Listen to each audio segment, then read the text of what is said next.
Well, we're glad to have you back at Midwest Uke Harmonica Camp. It's Yeah, been a it's couple always years. You were at the yeah. very first one, I remember, I and think so. uh, we're at like number nine or something. A lot of Wow, them, and yeah, you've been a time part goes of by. many of them, so that's great. And we're glad to have you back again. And I've known you since uh, back in the old days, elderly instruments. And Right. the bands you were in with Stan and all these other people. Uh, Hmm. and I remember you back then as more of a guitar player and Yeah. some lap steel. But now, since we've really been working together so much, you're an ukulele player. And how did that happen? Well, I always played the ukulele, and the reason I always played it was I worked at Elderly Instruments. I worked at Elderly Instruments from like 1978 through 82 or so, for like 4 years when they were in their old location in East Lansing. Right. In I East never Lansing. never worked in their present location. Uh, but I worked the floor. I sold instruments. I sold strings and picks and talked to people about lug nuts on their banjos and things like that. And the Not thing, on their cars. no, Okay, good. and Good. the thing is, when you work in a music store, especially one like Elderly, where there's all these folk instruments, people come in. They go, I've always wanted to learn how to play the mandolin. I know nothing about the mandolin, but I want to buy an inexpensive one and start on lessons. What do you Yeah. have? So when you work in a situation like that, you have to learn how to fake all these instruments. Yes, I know the Like, feeling. right. So I could pick up a mandolin and play a couple little tunes on it just to demonstrate what they sound like. And it was the same thing with the banjo and the ukulele. People would come in, I'd show them what the instruments sounded like. Uh, but the big thing was in 2005, I was working in Ann Arbor. I had these gigs, dinner music gigs with my guitar. I'd show up at these fancy restaurants and play background music while people ate their food, jazz standards, things like Sure. that. Didn't sing, just I was basically wallpaper. But it was a good gig. I was home by 8:30. They gave me a meal and they gave me money. And it was only a couple miles from my house. It was Got a few tips here and there, Yeah, probably. and people did listen. At least a few people listened every night. So it was a good gig. So the thing was, uh, I was playing all these jazz standards, and I said, I got to expand my repertoire a little bit, and I didn't want to leave my guitar out. Guitars are big ass things, you know what I mean? Right, right, right. Right. I know. I know every time I like pick up my guitar now, I go, gosh, this thing is like heavy and it's big. What's the deal? Yeah. So I said, well, the ukulele is tuned like the top four strings of the guitar. If I buy a ukulele and leave it on the coffee table, then I'll be able to pick it up and run through some musical ideas, and then Yeah. transfer into the guitar. So I bought a mail order uke, and it was pretty good. And uh, I noticed, and honestly, this is 2005. I didn't know about the ukulele revolution. I thought I was the only person left in the world playing this instrument. But then the internet was booming at the time, and I noticed that people were posting songs that they recorded at their house on the internet. I said, I could do that. I've got all these songs now on the uke, all these arrangements. So I recorded a couple songs and I posted them on Jim Beloff's flea market music. Tim. I don't know if it's Yeah. still up or not. I don't know if it's still running or not. But anyway, I posted these two MP3 songs that I recorded in my basement. And within 15 minutes, my mailbox was full. People, Huh. people sending me emails. What kind of strings do you use? Do you give lessons? Who are your influences? How long have you been playing? But then one of the emails said, "Would you like to play at our festival?" Oh, Yeah, so it was a festival down in Indiana, Indianapolis. It was they called it the Midwest Uke Festival back then. And so I went down there. I didn't get paid for it. I said, okay, there must be something going on with this ukulele thing. And I went down and I played, and I realized how big this thing was. And luckily, at that festival, there were a couple of people there from the Augusta Heritage Festival, a big folk music Oh, festival that's a really cool. in West Virginia. Yeah. Yep. And they told me, they said, our uke teacher is leaving and you'd be perfect for Augusta. And so, I went and I taught at Augusta the summer of 2005. And then all of a sudden, my ukulele resume was looking pretty healthy. The people liked my music, and I played at a very prestigious festival. Yeah. And from that point on, I just kept getting more and more gigs and buying more and more ukes. I got 8 of them now, I think. Is that all? Yeah, That's a good start, right? right. Well, you got nice ukuleles. Yeah. And actually, you just got a baritone ukulele too, a nice baritone. Yeah, I'm looking at it right now. It's over on the couch right now. Yeah. Well, was that one in Indianapolis? Was that the one that was like part of a school or something? Yes, yes. Yeah. And I think Jeff, 'cause I remember hearing about that. Stan Werben, one of our co-directors, of course, and the founder of Elderly Instruments, who's always been an ukulele guy. Yeah, I remember him talking about that. It seemed like Jake was at that one year or something, or yeah, he was there the year after I was there. okay. The year I was there, James Hill was there. Oh, there we go. 19-year-old James Hill. How old was he? He was still a teenager. I think he was like 92.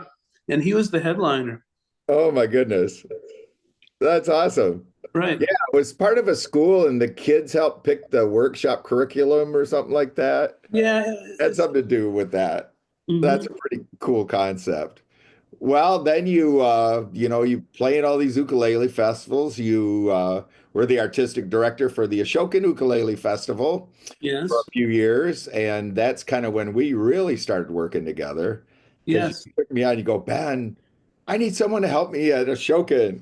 And it's like right after Mighty Uke Day, and I'm like, oh, okay, okay. And just loved it there. And then when you decided to leave, you generously turned it over to me in the year 2020, Yeah, I know. I'm sorry. which I don't know, a couple things happened then, but that's I've appreciated that doing that and the groundwork you laid Well, for thank that you. festival to be successful. Um, this past year, did you play many festivals or No, I didn't. Let's see. Did I do any festivals this year? I did. Oh, yeah, yeah, yeah. I did one in Colorado. I played the Rocky Mountain the Youth Rocky Mountain? Yeah. in Durango, Colorado. That was a fun festival. Yeah, Now, that's the one Devin runs, I right. think. Yeah. Yeah, Devin runs that, and it's held in Durango, which is kind of a touristy kind of town, touristy cowboy town. But Okay. it's a fun place. It's very scenic. Going to Colorado is always fun. It's And, beautiful. Yeah. and but mostly in the past year, I've been putting out YouTube videos, and the reason I put out there's many reasons I put out the YouTube videos. One, it always feels good for people to clap for me, if they go, "Wow, that's a really good song." That's a nice little ego boost for me, so that feels good. Uh, and two, it documents my music. And what I mean by that is that I've been putting out YouTube videos now since 2010, so almost 15 years of putting out videos.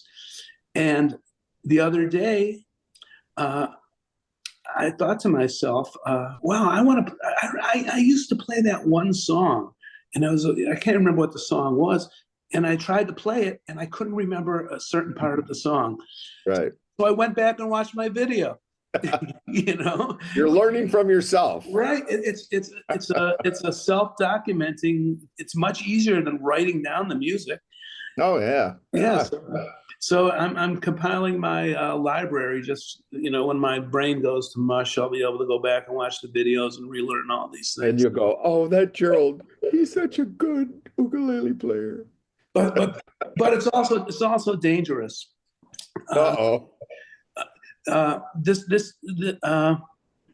There was one song that I was I was sitting on the couch a couple months ago, and I started playing this song, and I started to work it out and everything, and and I finally got a nice little arrangement down. I go, I'm going to record this. This is a really good tune. So, I said, has anyone else in the ukulele world recorded this song? So I go onto YouTube and I type in the name of the song, and my video pops up. I recorded it 14 years ago, and I don't even remember. Yeah, I think the first sign of getting older is you lose your memory, and I forget what the second sign is. But Yeah. yeah. But you've been working hard. I mean, you've been doing the YouTube videos for quite a while, but you've also joined the Patreon folks. Oh yeah, yeah. I've started a Patreon page where I basically teach ukulele online, and it's going real well. I've got a lot of people signed up. I've got Oh, a number of lessons out there, and people are sending me good reviews. They're saying this is exactly the way I want to learn. yeah. And so that's very successful. So it's on Patreon. So if anyone watching here, go on out there. I've got a bunch of lessons out there, and it's not that expensive. Yeah. Well, that's what I was wondering. Are there various tiers, or people can kind of pay what they want, or how does Well, that work? there's people who set up Patreon pages. I did a lot of research before I started mine. Some people have like 6 different tiers. Join for $5 a month and you get this, and for $10 a month you get that. For $50 a month, I'll come over and cook dinner for you. Hey, I'll sign up for that one. Right. I have one tier, $5. It makes it easy.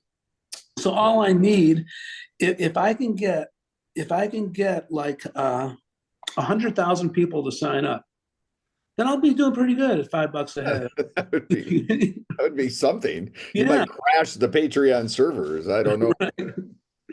Good luck on that. You're working your way to it. I know. Yeah, yeah. I know. Well, so we've got you coming back to camp again, and you'll be teaching probably 4 workshops, and maybe you can give us a little preview of one of them. Well, one of my favorite workshops to teach, and I will be teaching it this summer in Toledo at the festival, is introduction. Well, actually, the generic name of the workshop is "Take It," and the whole workshop is about. Basically, you're sitting at your ukulele club on a Tuesday night at the pizza parlor, and you've sung all the verses to Wagon Wheel Tomatoes. or Tomatoes, and but for some reason the song is going really well, and you don't want to sing the same verses again. So someone looks at you, and they say, "Take it," and they want you to play a solo. And basically, this workshop teaches you how to solo. It's an introduction to how to solo. You're not going to be Eric Clapton after taking the workshop, but you're on the road to being that. Yeah, yeah. And I teach people how to take a solo. Taking solos is not that hard. It really isn't. It all has to do with chords. And the way I teach the class. I bet the class when we first sit down, I tell the class, okay, you are going to be soloing within the first 15 minutes of this class. Who wants to bet me? And everyone goes, no, it's not going to happen. Okay, I say, okay, look on the wall there. There's the clock.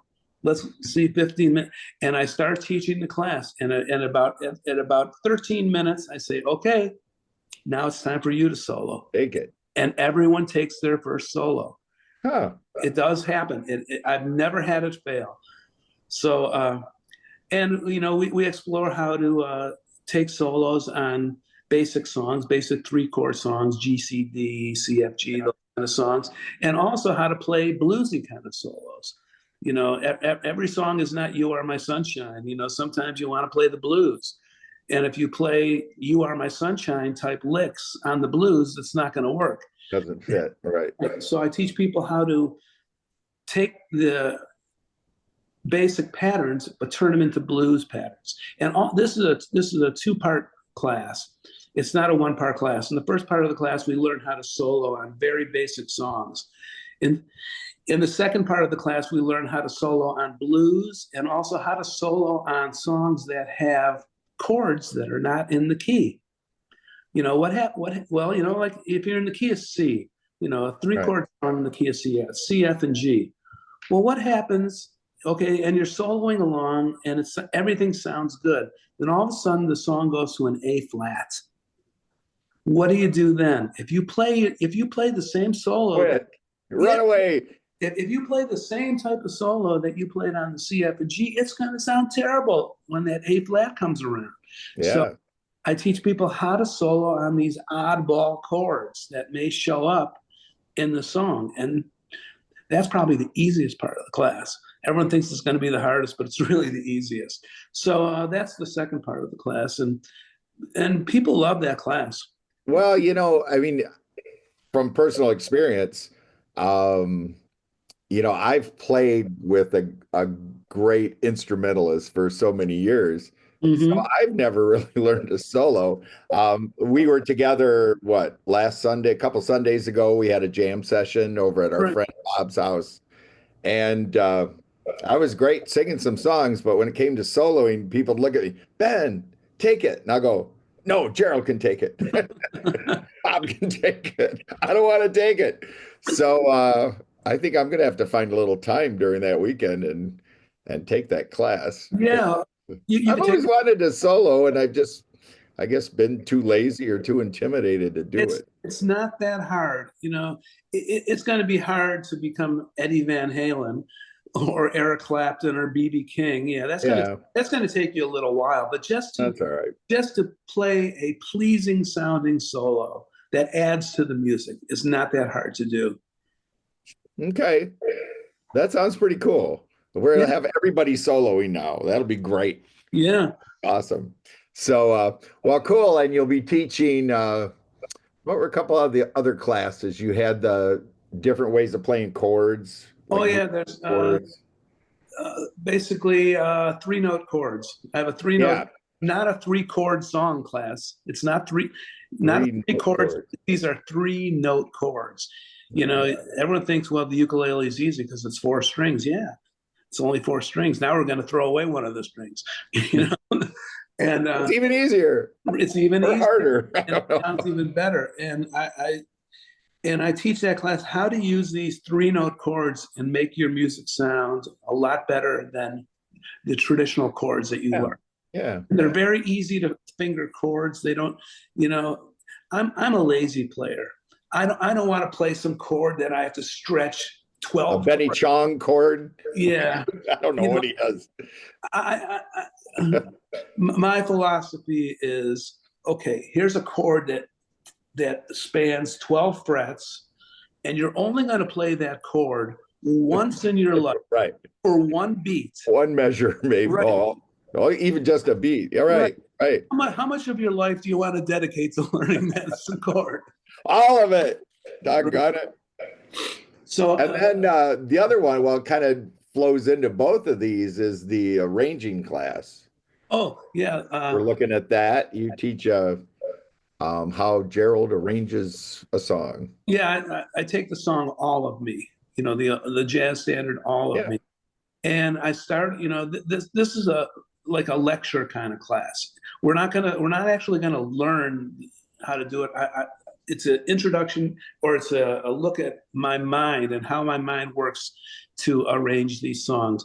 I say, okay, here are the basic chords to All of Me, and I play it with the basic open string chords, and I say, okay, that's correct. That's music theory. According to music theory, I have played All of Me, and it's musically correct, but it doesn't sound like jazz. What do I Right. have to do to these chords to make it actually sound like swing and jazz? And I start to introduce, I say, okay, instead of using this type of C chord, let's use this type of C chord. And it's a lecture and a question and answer period too. And eventually we go from the basic chords to not so basic chords. Different chords, dynamics, Right. strum variations here and there. Yeah. Yeah, that makes all the difference in the world because It takes it just from the, like you said, just the generic, here are the chords and I'm switching between them, but gives it that little spark, that little swing to it. So Right. yeah, that sounds, God, I'm just going to take all your classes, Gerald. I'm not Right. even going to do anything else at camp.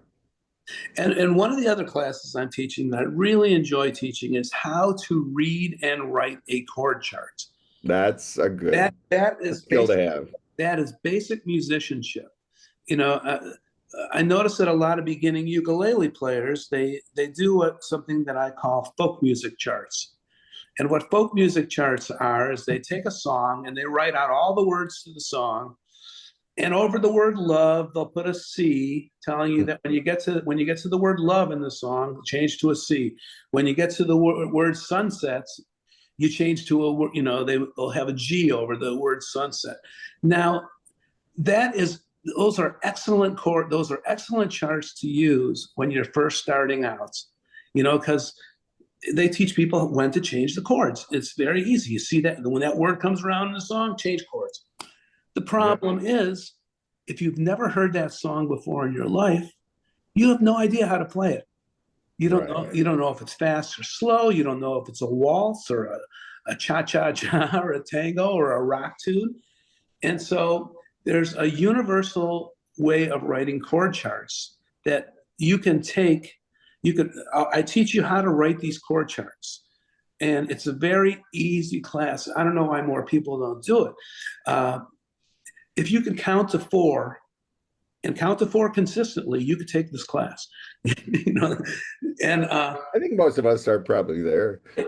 the thing is, when you have this universally accepted chord chart that musicians all over the world have agreed that this is what a chord chart should look like, you could take your music and go on vacation and go to France, meet up with some French musicians. You got your charts, you give them Yeah. this sheet, and they could play the song immediately, as opposed to a folk singer chart.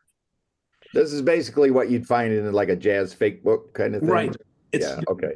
it's a very easy class. People love it, and they're amazed too because towards the end of the class, I pull out a couple of charts that they've never heard these songs before. Right, right, right. And I pass it around the class. I say, okay, I'll give you guys 30 seconds to look at this chart.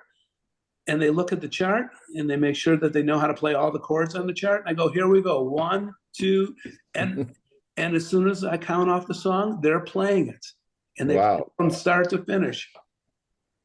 And then one person that took your soloing class throws a solo in there. Yeah, you can do that. Yeah, it's one big happy world. That's great. We need a big happy world right about now. So, well, man, I'm excited about all of this. Um, we'll talk more as things go on. We're putting the schedule together. I hope to have it ready at the beginning of the year.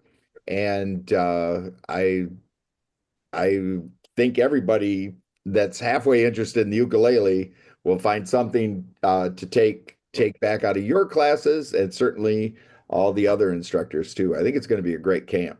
Yeah, and so much happens outside of the classrooms too. Absolutely. When the evening programs are over with and no one wants to go to bed, Except for unless, me. yeah, people sit around, and to me that's when the most exciting music comes out at these festivals are at Absolutely. after hours jams. And when I was younger, the after hours jams used to go till 5 o'clock in the morning, and now I don't know about that. You maybe. if But we're well, what's nice too about a camp like this is that the attendees in these after hour jam sessions, they're playing with you guys, Yeah. they're playing with, the instructors, and it's a really good vibe for everybody. Hmm. A lot of fun. So, well, yeah, we certainly look forward to having you at camp again, Gerald.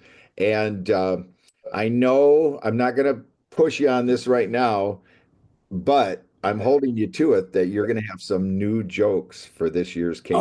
Okay, I'll come up with some new jokes. Okay. I will. I'll see. I'll see what happens over the course. You got a few months to work on it. Right.